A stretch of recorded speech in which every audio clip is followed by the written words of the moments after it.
महसूस होता है? कौन सी शक्ति? है ना, सहन करने की शक्ति। तो जिससे समेटना नहीं आता है तो उसका जीवन कैसा हो जाता है? जो सहन नहीं करता है वो कभी बड़ा आदमी नहीं बनता है ना। जैसे समझो हम स्कूल में गए छोटे छोटे, तो कितनी बार डांट पड़ी होगी और होमवर्क की वजह से। अगर हम सहन नहीं करते तो यहाँ तक पहुँचते नहीं पहुँचते, मजबूरी भी है। तो कुछ हमें बनना है तो अपने से बड़ों का हमारे प्रति सिखाने का भाव। माँ भी एक बेटी को कुछ सिखाती है और उसको एक बार में नहीं आता है, 2 बार में नहीं आता है, तो तीसरी बार में डांट सुनती है। और मैं डांट ना सहन करूँगा, मुझे नहीं सीखना कुछ, है ना, तो मैं कुछ सीख पाऊंगी नहीं, सीख पाऊंगी। तो सुनने को बर्दाश्त करना, उसी को सहन शक्ति, और सहन करने वाला एक शहंशाह बन जाता है। इसलिए शक्ति सामान्य की बताई, जिसके अंदर सामान्य की शक्ति नहीं होती वो जीवन भी बेकार होता है। किसी की कोई 2 बात हम सुन के अपने अंदर नहीं समा सकते, तो बाकी काम क्या कर सकते? कुछ भी नहीं। 2 बात हमसे नहीं खपाई, ये लोग कहते हैं हमारे घर की बात।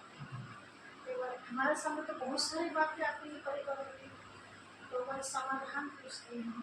हाँ जी, हमारी लोग ऐसे क्या करें, हमारी बेटी ऐसी है, हमारा पड़ोसी ऐसा है, हम क्या करें, है ना। कितनी सारी बातें आती होंगी हमारे सामने। अगर वो बात हम औरों को बताए कि सामने ऐसी समस्या है, तो क्या होगा? समस्या घटेगी या बढ़ेगी? हम उदाहरण अवश्य देते हैं, है ना, कि कहीं ऐसा हो रहा था, लेकिन आपको थोड़ी पता कहाँ हो रहा था। ये उदाहरण किस लिए दे जाते हैं? कुछ सीखने के लिए, है ना, नाम लेके नहीं, लेकिन उस चीज से हमें पाठ पढ़ ले कि अच्छा ऐसा भी होता है तो हमारे साथ ऐसा ना हो जाए, इसीलिए वो उदाहरण दिए जाते हैं। और परखने की शक्ति बनाई, है ना। अगर हम सामने कैसा व्यक्ति आ रहा है उसको हम नहीं परख पाएंगे तो धोखा खा जाएंगे, है ना।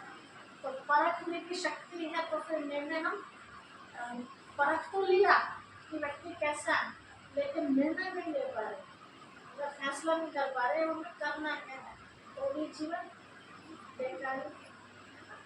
ऐसी समस्याएं आती है हमारे सामने छोटे से लेकर बड़े तक, हम सामना नहीं कर पाते तो भी बेकार है। दुनिया में भी कहते हैं कि डरा सो है ना, तो मिलर बनना भी बहुत जरूरी है। अगर आपस में सहयोग वाली भावना ना हो हमारे अंदर तो भी हम अकेले रहेंगे। तो जब कभी दुखों का पहाड़ हमारे ऊपर गिरेगा, है ना, हम किसी के सहयोगी नहीं तो कोई हमारा सहयोगी क्यों बनेगा? बदला है ना हर चीज का, जैसा देखिए वैसा लेकिन सीधा सा इंसान। और विस्तार को संकीर्ण करने की शक्ति, जिसको चारों तरफ चाहिए कोई हमें मददगार ही नहीं दिखाई दे रहा और ईश्वर से कनेक्शन ले रहा है, तो ऐसे और जी माँ बेटियों का एक पहाड़ है, तो हाँ पहाड़ जैसी समस्या को परमात्मा को चाहिए तो समय में भीतर पड़े तो समस्या का हल मिलेगा। हाँ बिल्कुल, और भी समस्या आती है तो उसका समाधान भी होता है, लेकिन कहाँ मिलेगा समाधान उसको हमें देखना है। कई बार ऐसा होता है कि समस्या ऐसी है बता भी नहीं सकते, ऐसे भी होता है, लेकिन कोई तो ऐसा होगा जहाँ बतानी पड़ेगी, कहीं ना कहीं तो बतानी पड़ेगी ना। अब वो आपको देखना है कि कहाँ बतानी, कहीं बता के तो वो उड़ जाती है आसमान में और समस्या बढ़ जाती है ना, कहीं बताने से हमें रास्ता मिल जाता है। तो परमात्मा पिता ही एक ऐसी शक्ति है जो ध्यान में बैठे, हमें लगता है हम किसी को नहीं बताएंगे समस्या, तो उनकी याद में बैठते हैं, है ना, तो उनके सामने हमने आपको बताया ना, उनको याद करने के लिए मंत्र की जरूरत नहीं है, उनसे बातें करवा, जो आपके दिल की बातें हैं, दुख दर्द की बातें, खुशी की बात जो भी है, उनके सामने बैठ के उनको सामने महसूस करें कि शिव बाबा मेरे सामने है। और अपने मन की बात मन ही मन को उनसे तो जो कुछ ना कुछ रास्ता निकालेंगे। अब रास्ता कैसे निकालेंगे? या तो आपके मन में ही डालेंगे वो बात, है ना, आपके मन में अपने आप अंदर है तो ऐसा करने लगे और ऐसा करेंगे तो समस्या करें, है ना। या आपके मन में भी नहीं, समझो हमारा मन इतना कमजोर है कि वो तो हमें शक्ति दे रहा है समझने की, लेकिन मेरे अंदर इतनी कैचिंग पावर नहीं है, तो वो किसी को भी निमित्त बना के आपकी समस्या का समाधान कर दे और ये उनका काम है ना। अब एक गीत में लाइन सुन रहे थे ना, लास्ट करें कि अगर जीवन में शांति पानी है तो करे प्रभु चिंतन, उसी से शांति मिल सकती है ना। अगर करते हैं हम मनमानी अपनी तो फिर उलझने और बढ़ जाए। तो अब वो हमने उसको अपना जीवन समर्पित कर दिया। शिव बाबा अब तक तो हम आपको जानते नहीं, लेकिन अब हमने आपको पहचान लिया कि आप वही हो तो शिवलिंग के रूप में पूजे जाते। मैं आपकी बच्ची हूँ, आप मेरे पिता, है ना। तो एक पिता की तो जिम्मेवारी बन जाती है ना बच्चे के लिए। बच्चा किसे सुनाएगा? अपने माँ बाप को सुनाएगा। तो लेकिन हम दिल से समर्पित हो जाए, शिव बाबा जैसा आप कहोगे वैसा मैं करूँगी, है ना। तो आप मेरे लिए मार्ग क्लियर करो, मैं यहाँ फंस गई हूँ। दिल की बातें हम तो देखो नहीं से करते हैं और हमारी समस्या का समाधान होता है। टाइम तो मेरे को लगता है किसी भी चीज में, जहाँ भी आपको संसार में कोई भी समस्या है, आप कोर्ट में भी चले जाओ तो सालों साल बीत जाएगा और जरूरी नहीं है कि समस्या का समाधान होगा भी या नहीं, है ना। पैसा भी खर्च होता है, तो चप्पल भी अगर दिल से मांगते ना तो हो, हाँ अगर दिल से मांगे तो पूरा होगा, मतलब थोड़ा सा हाँ टाइम लगता है। ऐसे नहीं कि तो अभी उन्होंने कहा तो बाबा ने तो सुन ली, एकदम टाइम लगता है, क्योंकि किसकी पावर आई है? वो शैतान की। परिस्थिति क्या है? वो शैतान की देन है। अब शैतान की देन को प्रभु को खत्म करने में थोड़ा सा टाइम तो लगेगा। उसके लिए हमारे अंदर विश्वास है, धीरज करना चाहिए, है ना। देखिए एक स्लोगन भी ये कहा जाता है, हर मुश्किल का हल होगा, आज नहीं तो कल होगा। तो ऐसी कोई समस्या है नहीं जिसका हल ना हो, केवल हमें धीरज रखने की जरूरत है। गीत भी भक्ति मार्ग में सुनते हैं, बाबा हमें याद दिलाते हैं गीत की लाइन है, धीरज धर मनुआ धीरज धर, तेरे सुख के घड़ी दिन आएगी, है ना। तो आए की आए मतलब नजदीक ही है, ये समस्याओं का युग समाप्त होने वाला है। ऐसा युग आने वाला जहाँ पर समस्या होती ही नहीं। और एक बात हमेशा ध्यान रखें, गीता के वाक्य है कि आप दुखी क्यों, क्या लेके आए थे जो तुम्हारा खो गया। गीता में आता है कि कहानी की आप व्यर्थ चिंता करते हैं, तो कहानी भी ऐसी होता है, प्रैक्टिकल है। आपने भी शायद अनुभव किया हो ऐसा। कई बार ऐसा लगता है कि समस्याएं हैं, पता नहीं क्या होगा, बहुत हम चिंतित हो जाते हैं, लेकिन कुछ दिनों के बाद हमें ऐसा लगता है तो बहुत अच्छा हो गया, है ना। लेकिन कुछ समय तक घबरा जाते हैं ना। तो बताते हैं एक बार राजा अकबर का नाम सुना होगा, है ना। अकबर और बीरबल, बीरबल उनके मंत्री। तो राजा अकबर सो रहे थे, ध्यान से सुनना कहानी, ये हम सबके ऊपर लागू करती है कहानी।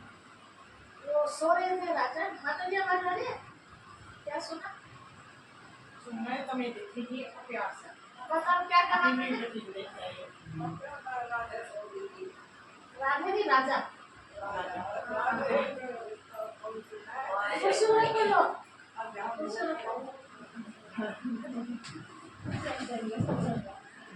राजा सो रहे थे। तो पहले ये वाले तो पंखे थे नहीं, तो पहले क्या करते थे, वो लंबे लंबे हो जाते थे, ऐसे है ना, पुराने जमाने बजाते थे। उसके बाद फिर ये हाथ वाले आ गए, है ना। तो राजा को हवा से सुला रहे थे, गर्मी का टाइम। एक मक्खी आ रही थी बाहर, मक्खी को उड़ाना थे, वो ऊपर उड़ गई, बाहर इधर से उड़ाए थे, इधर बैठ जाए, इधर से वो उंगली पे जाके बैठ गई, उसने बहुत हवा की उड़ी नहीं। बीरबल ने तलवार निकाली, मक्खी को मारने की कोशिश, मक्खी थोड़ी मारने वाली होगी, उंगली कर दी राजा की तो आँख खुली, बीरबल के ये क्या। तो मंत्री मुस्कुरा रहे थे, राजा को तो गुस्सा आएगा ना, मेरी एक तो उंगली काट दी और ऊपर से मुस्कुरा रहा है ना, सॉरी बोलना चाहिए। तो सिपाहियों को कहा राजा ने कि इसको कारागार में डाल दो, मेरी कोठरी, इसे पता चल जाएगा उंगली कैसे कटती है, मेरा तो दर्द हो रहा है। जैसे वहां उसको बंद किया ना बीरबल को, आप तुझे मच्छरों में रहेगा ना, आपको पता चलेगा दुख दर्द क्या होता है। तो बीरबल ने कहा मुस्कुराते हुए, महाराज इसमें भी कोई ना कोई कल्याण है। राजा ने कहा कल्याण पता चल जाएगा तेरा कैसा कल्याण है, ठीक है। कह के चले गए। 2-4 दिन बाद राजा हमेशा शिकार के लिए रह करते थे, तो शिकार के लिए गए अपने सिपाहियों के साथ। तो वहाँ भरे जंगल में कुछ आदिवासियों ने राजा को पकड़ लिया, आदिवासियों ने जंगली जो उन्होंने पकड़ लिया। सिपाही तो भाग गए थे अपनी जान बचाने के लिए, राजा पकड़ा गया। उन्होंने क्यों पकड़ा, उनका कोई त्योहार आया था, उसको बलि चढ़ाने हो गए, तो उनको इंसान की जरूरत थी, वहाँ ले गए, मिला धुला के फिट कर दिया बलि पर ले जाने को। जो उनका सरदार था आदिवासियों का, जहाँ पे अच्छी तरह चेक कर लेना कहीं से खंडित तो नहीं है, क्योंकि खंडित की बलि नहीं चलती, अच्छी तरह चेक करो, थोड़ी सी उंगली कटी हल्की सी, एक गेहूं के दाने बराबर। बोला अरे साहब ये तो खंडित है, छोड़ दो इसे।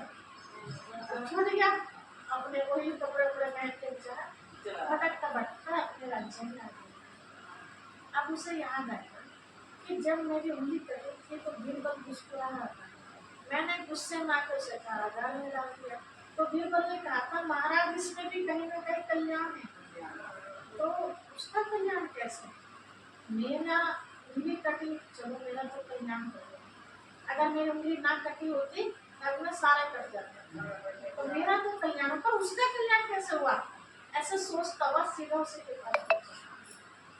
बीरबल से कहा, सारी कहानी बताई। बीरबल ने कहा महाराज इसलिए तो मैंने कहा था, आप अगर मुझे यहाँ ना बंद करते तो शिकार खेलने में जाता हमेशा आपके साथ, आपके तो खंडित है, मैं कोई खंडित ठीक है, बस सिपाही तो आपको छोड़ के भागे, मैं थोड़ी ना आपको छोड़ के भागता, वो एकदम जान से ज्यादा डर करते थे राजा का है ना। तो कहा मैं थोड़ी ना भागता, तो आप तो छूट जाते, मेरी बलि चढ़ जाती, इसीलिए आपका भी कल्याण हो गया और आपने मुझे यहाँ बंद रखा, मेरा भी कल्याण हो गया, मैं भी बच गया, आप भी बच गए। तो ऐसे बहुत बार होता है। एक बार बताते हैं कि एक व्यक्ति था, अभी कुछ साल 10-12 साल पुरानी कहानी, ज़्यादा पुरानी तो नहीं है, वो बहुत ऊंची पढ़ाई उसने की, उसको विदेश में डिग्री मिली। अब डिग्री लेने के लिए व्यक्ति क्या क्या नहीं करता, वहाँ डिग्री कर लेता है, वो क्लास खत्म कर देता है ना।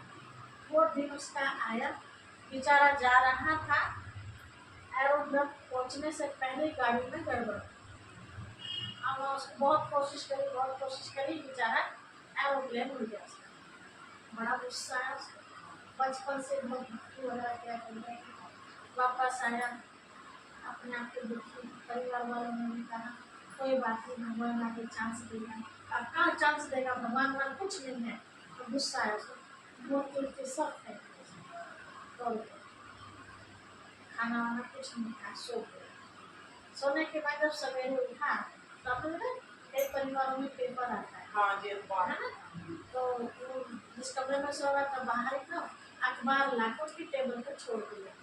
परिवार वालों ने आराम से उठा, 10-11 बजे उठा, पैर नीचे लटकाया तो देखा टेबल पर अखबार, अखबार में मोटी लाइनों में लिखा हुआ उस एरोप्लेन के बारे में। वो एरोप्लेन वहाँ तक पहुँचा भी नहीं, बीच में एक्सीडेंट हो गया, उसमें जो व्यक्ति थे 99% खत्म, बाकी घायल अस्पताल में पड़े। तो वो अखबार देख के उसने कहा थैंक्स गॉड, क्योंकि अगर वो भी उसमें जाता तो जिंदगी सो रहता। अभी तो दिन ही पड़े हैं, तो दिन दोबारा भी आ जाएंगे, मेहनत करेंगे ना। तो कई बार ऐसा होता है कि उस समय हमें ऐसा लगता है कि मेरे साथ ऐसा क्यों हुआ, होना नहीं चाहिए था, शिव बाबा ने मदद नहीं की, देवी देवता ने बहुत सब बेकार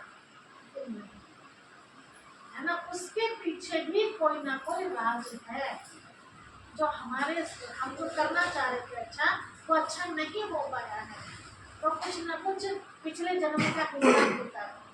तो कभी भी हम ऊपर वाले को दोष ना जल्दी दे रहा है बहुत, और जल्दी दे बारिश ना ज्यादा पड़ रही हो जब दे देंगे, थोड़ी पड़ रही हो जब दे देंगे। आप ऊपर वाले वाले तो हर बात में कल्याण है ना। अब कैसे उदाहरण के तौर पर आप सब यहाँ कितने दिनों के बाद ज्ञान सुनने आए हैं? 20 साल पहले भी आपके गाँव में हुआ था प्रोग्राम, पता नहीं आपको पता चला कि नहीं चला, या चला भी है माता जी को उनको पता चला था, लेकिन उस समय वो अपने आप को इतना बिजी महसूस कर रहे थे, है ना। घर से बाहर हो सके बड़े की छुट्टी ना देते। 20 साल पुरानी घटना है, परिवार वालों को ना पसंद हो कि वो घर से बाहर, लेकिन आज मालिक है, आज मालिक है, जब चाहे घर से निकल सकते हैं घूमने के लिए, जब चाहे वापस, कोई कहने वाला नहीं है ना। तो देखो उसमें भी तो कल्याण है ना। उस समय ही आने की कोशिश करती तो दुखी होती रहती, चले बताओ अच्छी अच्छी बातें मिल रही हैं और हमें तो ये जाने नहीं देते, है ना। तो हर बात में कहीं ना कहीं कल्याण समय है।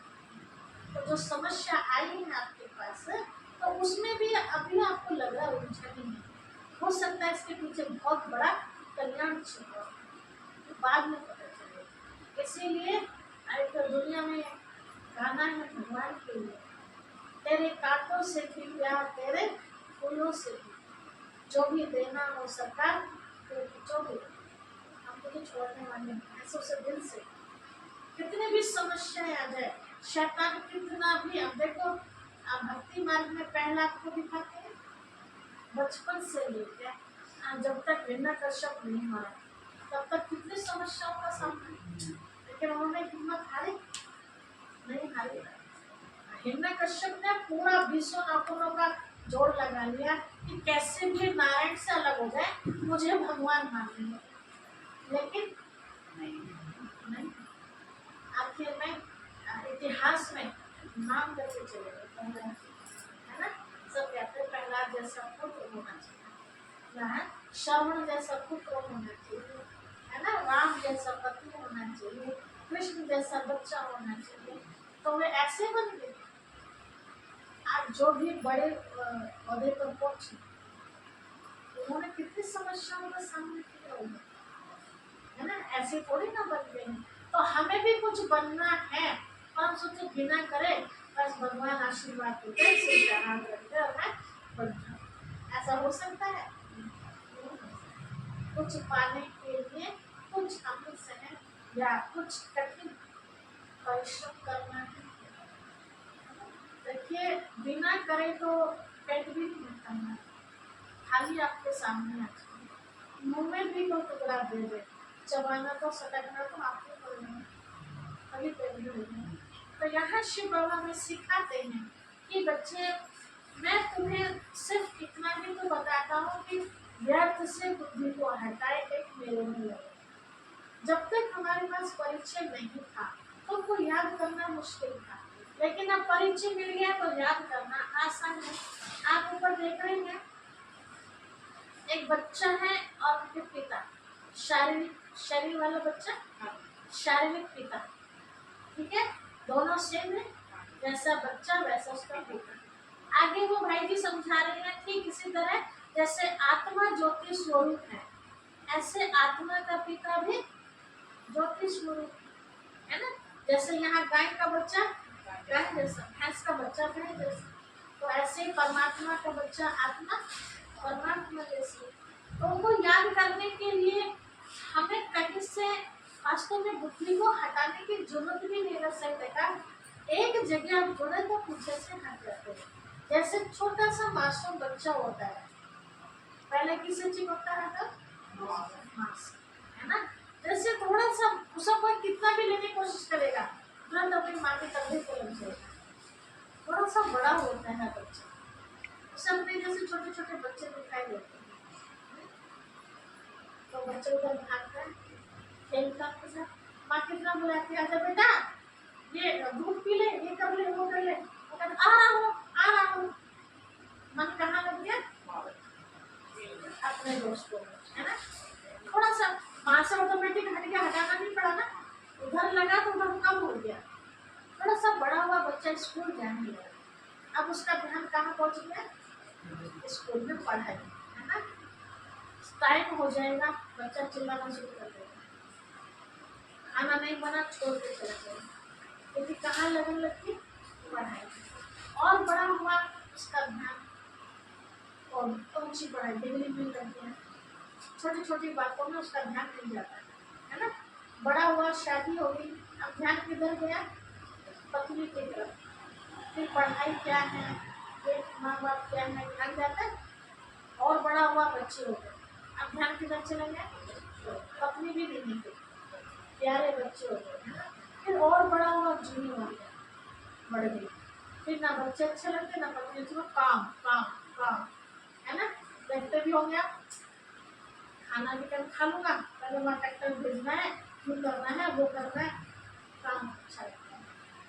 उनको लास्ट में आ जाते हैं, जैसे बाबा जी ने शरीर छोड़ने के लिए तैयार है, लेकिन बुद्धि का पसीने तो ये चीज होती है भगवान, है ना। और कुछ याद में ना, बस पोता पोती ना एक बार बिना दो, मतलब पीछे से क्या हुआ, आगे जुड़ा तो पीछे से ऑटोमेटिक कनेक्शन करता चलेगा। यहाँ यही दिखाया है कि ये भाई बैठे हैं, इनका कनेक्शन कहाँ जुड़ा हुआ है? शिव बाबा से। तो बाकी जो साइड में दिखाए हैं, काम, क्रोध, लोभ, मोह, अहंकार, यहाँ तक कि गुरु भी, जिनको आज तक हम गुरु माने बैठे थे, वहां से भी किसका निशान है? कट्टम का निशान। बुद्धि ऑटोमेटिक कट गई वहां से, क्योंकि कहाँ लग गई? परमात्मा पिता में। अब इनसे तो बुद्धि हटनी बहुत जरूरी है, इन्हीं से तो हमारे जीवन का नाश हुआ है। काम मतलब गलत काम नहीं मन किया, क्रोध आवेश में आ गया, लोभ लालच, है ना। जरूरत से ज्यादा जो भी होता है वो लालच ही होता है, फिर वो चाहे चोरी करे चाहे कुछ भी करे। मोह, उसको ममता कहते हैं, है ना। अहंकार, तो कहते हैं कि वो तो रावण का भी खरीद। तो ये सारे ही विकार हमारे जीवन के लिए क्या है? बेकार। लास्ट में देखा है गुरु जी, आज तक हम उनको भगवान मानते थे, है ना। भक्ति में कहते हैं गुरु गोविंद दोनों खड़े ताकू लागू, बलिहारी गुरु आपके जो गोविंद जो बताए, है ना। तो मतलब भगवान से भी ज्यादा किसको माने बैठे लोग? गुरु को माने। अब वो गुरु भी अगर देखा जाए तो किसका ध्यान लगा रहे हैं? भगवान, है ना। कभी भी कोई भी गुरु ये नहीं कहते मेरे से योग लगाओ, वो भी क्या कहते हैं? ऊपर वाले। लेकिन ये हमारी भूल हो जाती है, हम ऊपर वाले को बाद में, पहले गुरु जी को, है ना। तो यहाँ बताते हैं कि गुरुओं का भी गुरु कौन है? परमात्मा। आप उसके साथ कनेक्शन जोड़िए, उसके साथ कनेक्शन जोड़ेंगे तो फुल पावर आपको मिलेगी। जैसे आपके घर में लाइट, डायरेक्ट आप खंबे से लाइट लो, है ना, और या किसी पड़ोसी से लाइट लो, तो खंबे से डायरेक्ट अच्छी लाइट आएगी या पड़ोसी से आएगी? खंबे से पूरी पावर आएगी, है ना। पड़ोसी को तार भी तारना होगा भी हो जाएगी, बंदी हो जाएगी, भी हो जाएगी, है ना। तो ऐसे ही अगर हम आपस में किसी से कनेक्शन जोड़ते हैं तो पूरी पावर नहीं, जितनी आपके अंदर पावर उतनी मिलेगी मुझे, क्योंकि आप भी कहीं और से ले रहे हैं, तो सारे थोड़ी ना मुझे दे दोगे। तो ऐसे ही जो भी गुरु गोसाई हैं उनसे हम बुद्धि लगाएंगे तो सारी पावर हमें थोड़ी मिल जाएगी। तो इसीलिए हमें किससे कनेक्शन रखना है? डायरेक्ट शिव बाबा से कनेक्शन। हमें शिक्षा देते हैं, अच्छी राह बताना, उनका धन्यवाद है, उनका सम्मान हमें करना है, लेकिन योग उनसे नहीं लगाना। उनको याद करने से कोई हमारे पाप खत्म नहीं हो, वो जिनको याद कर रहे उनको हम याद करें तो हमारे पाप नाश, ठीक है। तो ये है राज्यों का आधार और विधि। आधार क्या है? मैं आत्मा हूँ, मेरा पिता परमात्मा है, ठीक है। और विधि क्या है? चारों तरफ से जो भी हमारी बुद्धि भटकी हुई थी, कनेक्शन खत्म करें, मैं आत्मा निराकार हूँ, ये वस्त्र है, इस वस्त्र को धारण करने वाली ज्योति बिंदु आत्मा और शिव बाबा की लाइट के अंदर है। बस इतना ही समझना है। और उस लाइट से ही जो भी मन में संकल्प आते हैं उसको हम विचार करते हैं, तो वो विचार किसके प्रति आने चाहिए? मुझे। जैसे आप मुझे देखते हैं तो विचार कैसे आते हैं? मेरे बारे में आते हैं ना, माता जी के बारे में थोड़े आते हैं। माता जी को देखेंगे तो उनके बारे में, किसी और को देखेंगे तो उनके बारे में आएंगे, है ना। तो हम सामने शिव बाबा को देखते हैं तो विचार किसके बारे में आना चाहिए? लेकिन वो होता है क्या है, भक्ति मार्ग में हाथ में माला भी होती है ना, मुख में मंत्र भी होता है, सामने फोटो भी होता है, फिर भी बुद्धि कहीं नहीं होता है ना सर। तो कारण क्या है?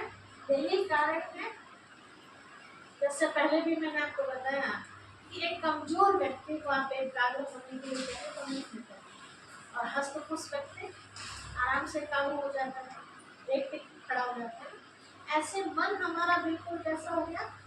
कमजोर हो गया। जो इसे खुराक मिलनी चाहिए थी वो खुराक इसको नहीं मिली, और वो खुराक कौन सी है? ज्ञान की खुराक। ज्ञान मिला भी तो मिलावटी मिला, है ना।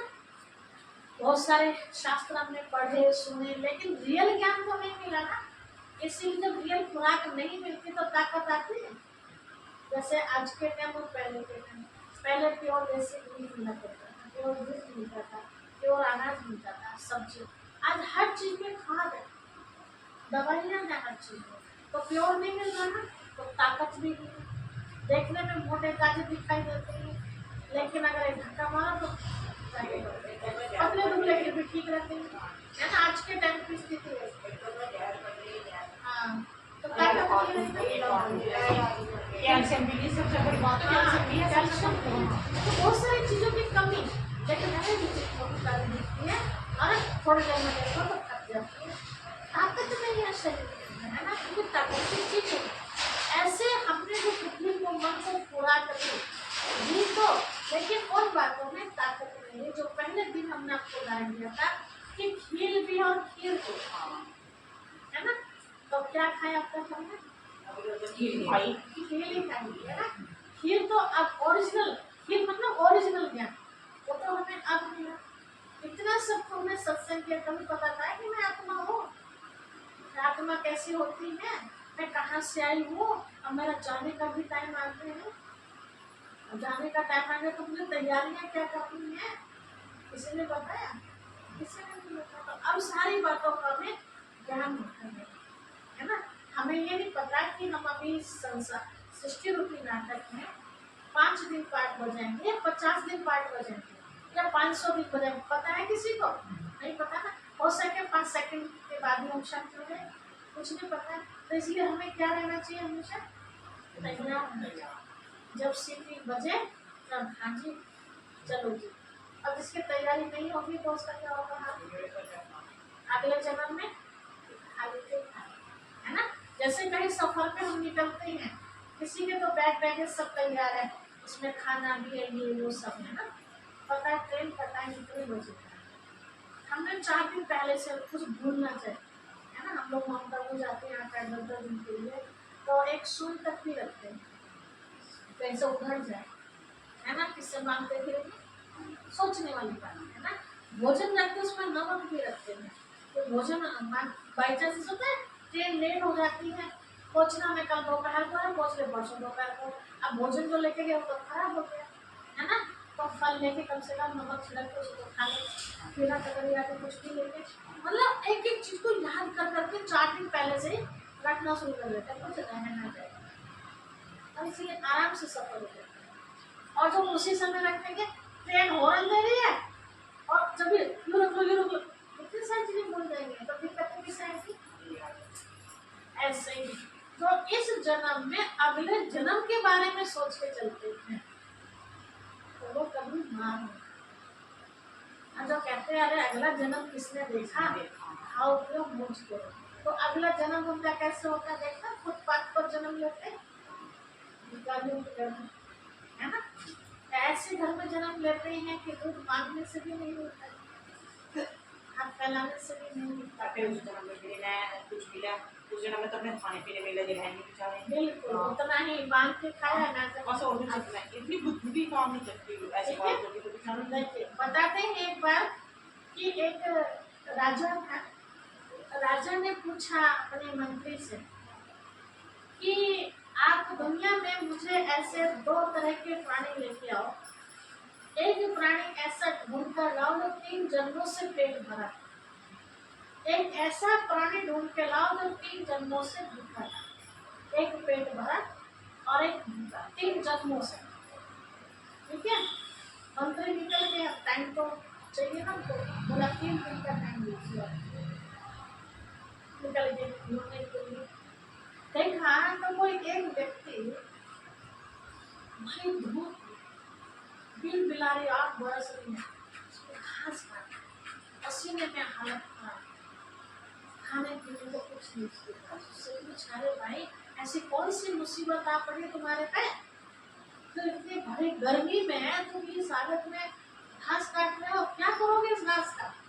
उसने कहा, भाई क्या करूँगा, रोज मुझे पीने की आदत है, पहले अपना पौवा लूंगा, जितने की घास पीटेंगे, थोड़ा बहुत बचेगा, अपने बच्चों के लिए राशन लेके आऊंगा।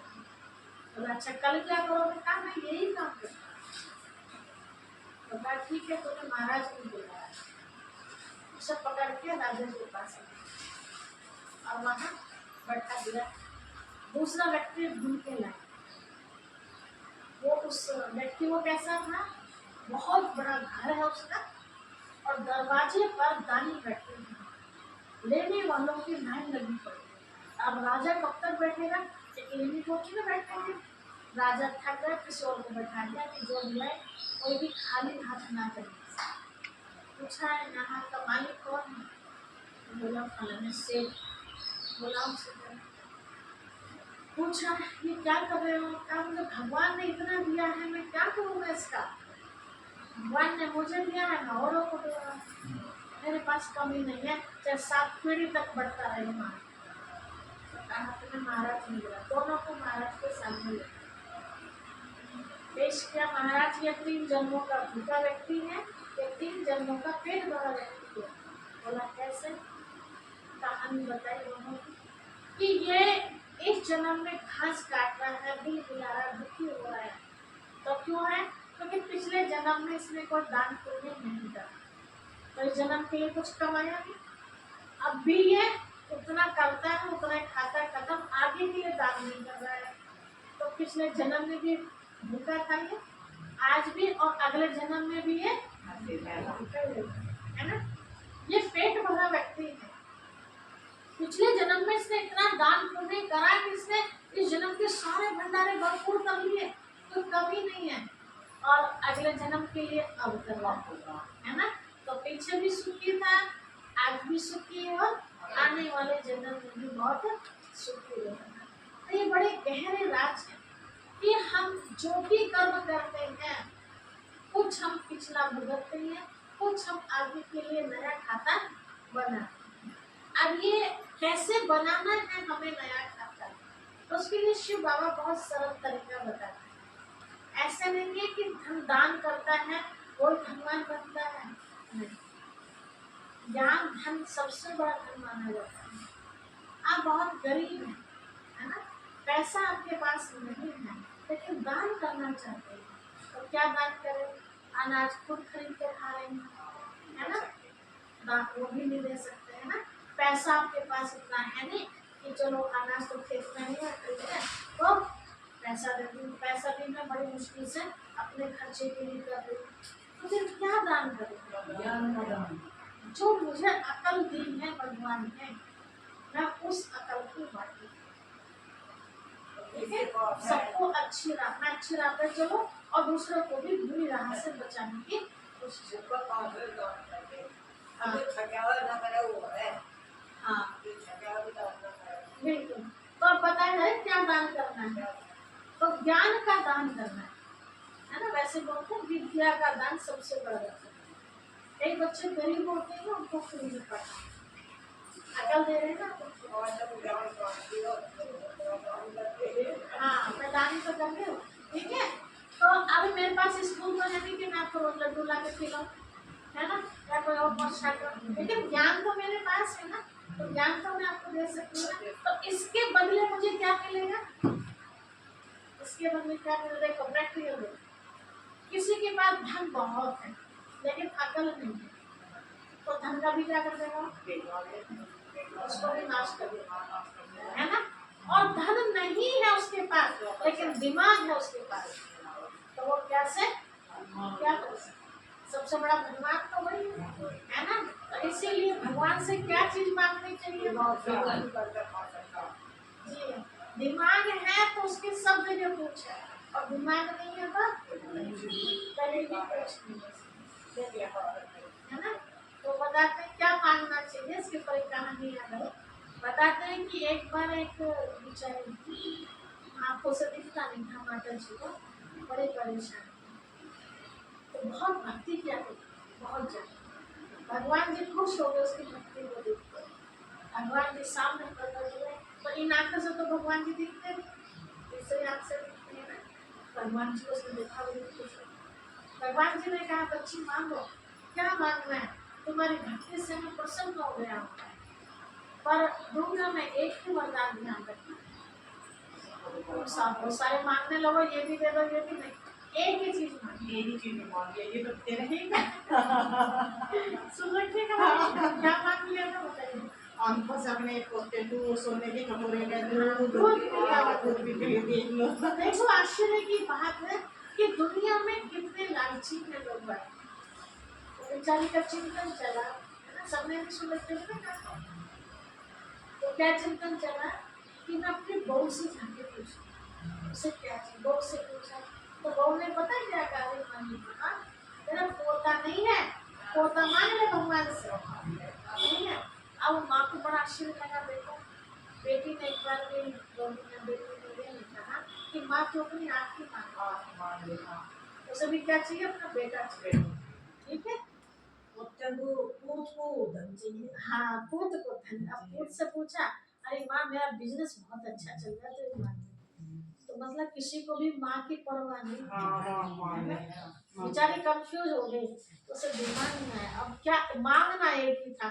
तो क्या कहा, हे प्रभु, मैं अपने इन आँखों से अपने पोते को सोने की चम्मच से दूध पीना देखना चाहता हूँ। तो धन होगा तभी तो सोने के चम्मच The Bluetooth device is ready to pair. होगा, अगर आँख होगी तभी तो देख पाएंगे। तो शिव बाबा कहते हैं कि आप ऐसी चीज, हालांकि देखो परिवार में आप देखते हैं दो तरह के बच्चे, एक कपूत और एक सपूत। सपूत बच्चे को मानने की जरूरत नहीं पड़ती, माता पिता को अपने आप में बच्चों की चिंता होती है। बच्चे की फीस जानी है, बच्चे को कपड़े पुराने हो गए, कपड़े हम बाहर से बच्चा जाता है मेरा, हर चीज को ऑटोमेटिक माँ बाप को रखती है। और कपूत की चिंता होती है, और तो मांगेगा ना, मांगे अपने बच्चों से, है ना, मांगने फलाने से, जहाँ घूमना है ना जिनके साथ उनसे मांग लेना, उसको इस तरह के जवाब मिलते हैं, है ना। लेकिन सपूत को कुछ नहीं। तो हम अपना जीवन इतना अच्छा बना लेना, शिव बाबा से हमें मांगने की जरूरत ही नहीं अपने आप। उसके लिए मुझे क्या करना पड़ेगा? जितना शिव बाबा की श्रेष्ठ मत हमें मिल गई है, जिसको श्री मत कहते हैं, उनकी मत पर हम चलते रहेंगे तो ऑटोमेटिक हमें बिना मांगे सब कुछ मिलता रहेगा, मिलता है, ऐसा नहीं कि नहीं मिलता। बस इतना सा फर्क है कि हमें जो अच्छा लगता है ना वो नहीं मिलता, ध्यान रखना। हमें जो अच्छा लगता है वो कभी नहीं मिलता, हमारे लिए जो अच्छा होता है वो देता है। हमें तो बहुत अच्छी चीज लग रही है, खटाई खाने बहुत अच्छी लग रही है, समझो, है ना। लेकिन शिव बाबा को पता है अगर दे दी ना तो बच्चे का गला खराब हो जाएगा, है ना। ऐसे कई बार हमें लगता है कि हमारे पास बहुत बड़ा महल होना चाहिए, बाग होनी चाहिए, हमारे पास ये होना चाहिए, वो होना चाहिए हमारे लिए ना। लेकिन बाबा देते वही है जो हमारे लिए अच्छा हो सकता है कार हमें अगर शिव बाबा दे दे, है ना, तो लोग रास्ते में बंदूक लेके खड़े होंगे, बंदूक तो अच्छा कार नहीं जा रही है, बड़ी पैसे वाली हो गई है, एक उदाहरण, है ना। तो हमारे लिए क्या अच्छा है क्या बुरा वो हमें इसीलिए जब जब जैसे जैसे जरूरत पड़ती है तब ऐसे शिव बाबा अपने आप होता है, किसी भी रूप में होता है ना। तो राजयोग अर्थात राज, लोगों का जो राजा है। लोग अनेक प्रकार के हैं दुनिया में। आप कोई काम कर रहे हैं तो काम से भी तो योग लगना है। जैसे सफाई कर रहे हैं तो यहाँ बुद्धि जाती है ना, तो क्या हो गया, सफाई योग हो गया, है ना। आप खाना बना रहे हैं तो वो खाने के साथ योग हो गया। आप बैठे पूजा में हैं लेकिन कुत्ते की याद आ रही है तो वो परमात्मा से योग हुआ है, कुत्ते से योग हुआ, इसकी याद आ रही, इससे तो योग हुआ। तो यहाँ ये सब योगों का योग, राजयोग का मतलब है कि सारे राज हमें पता चल गए कि कहाँ बुद्धि लगाने से क्या प्राप्ति होनी है। सारे राज्यों को जान के फिर हम उससे योग लगाते हैं। मैं कौन हूँ और वो कौन है, उसके राज जान लिया तो मैं बुद्धि योग लगाती हूँ। तो शिव बाबा हमें राजाओं का राजा बना दे। राजाओं का राजा मतलब इंद्रियों पर राज्य करना सिखाते हैं शिव बाबा। आंखों से कैसा देखना है, मुंह से कैसा बोलना है, कानों से कैसा सुनना है, दिमाग भी लगाना है तो किन बातों में लगाना है ना।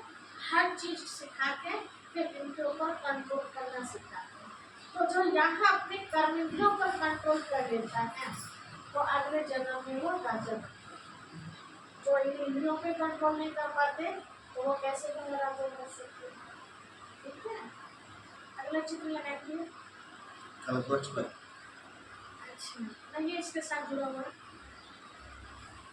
चलो इतने चित्र लगाते हैं भैया। वो चित्र आप देख रहे हैं, इसका नाम है मनुष्य सृष्टि रूपी उल्टा कल्पवृक्ष।